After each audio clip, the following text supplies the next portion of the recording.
આસન એ એના પછીનું સ્ટેપ છે, પણ એની પહેલા બે છે યમ નિયમ.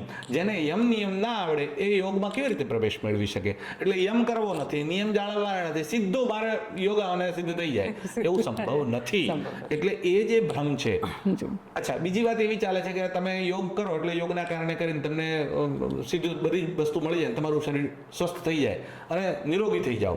ચોક્કસ એનાથી નિરોગી થવાય, એનાથી તમને સિદ્ધિ થાય, પણ એના માટે યોગનો ઉપયોગ ના થાય. તમારા ઘરમાં પશ્મિનાની 10,000ની સાલ હોય, એનાથી પોતું લગાડો તો પોતું લાગે, ફર્શ ઉપર તમે એને પોચું મારી શકો, પણ પોતું મારવા માટે 10,000ની પશ્મિનાની સાલ વાપરે ગાંડો કહેવાય. એ વપરાય નહીં એના માટે કરીને. એટલે સાલથી પોતું લાગે પણ લગાડાય નહીં. એવી રીતે યોગથી રોગ ભાગે, પણ રોગ ભગાડવા માટે યોગ નથી. યોગનો ઉપયોગ તો ઈશ્વરની પ્રાપ્તિ માટે છે. એટલે ઈશ્વરની પ્રાપ્તિ માટે યોગ સર્વસાધારણ નથી. ત્રીજો માર્ગ છે એ ભક્તિ માર્ગ છે. એટલે જ્ઞાન, યોગ અને ભક્તિ. ભક્તિ પણ રાજમાર્ગ છે.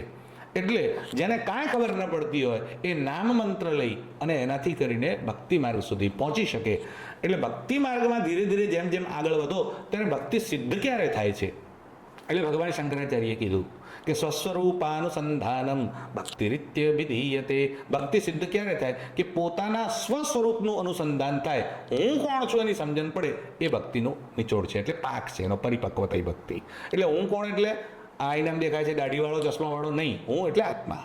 એટલે હું કોણ છું એની પ્રતીતિ એ શાનાથી થશે? એ ધ્યાનથી થશે. એટલે ભક્તિ આખરે ક્યાં લઈ જશે? ધ્યાનમાં લઈ જશે. પણ એનો મતલબ ભક્તિનું વેલ્યુ નથી એવું નથી. એટલે તમારે શિવાય નમઃ બોલવાનું, રામ નામ સંકીર્તન કરવાનું, મહાદેવ મહાદેવ બોલવાનું, એમ કરતા કરતા કરતા કરતા ધ્યાન સુધી પહોંચાશે.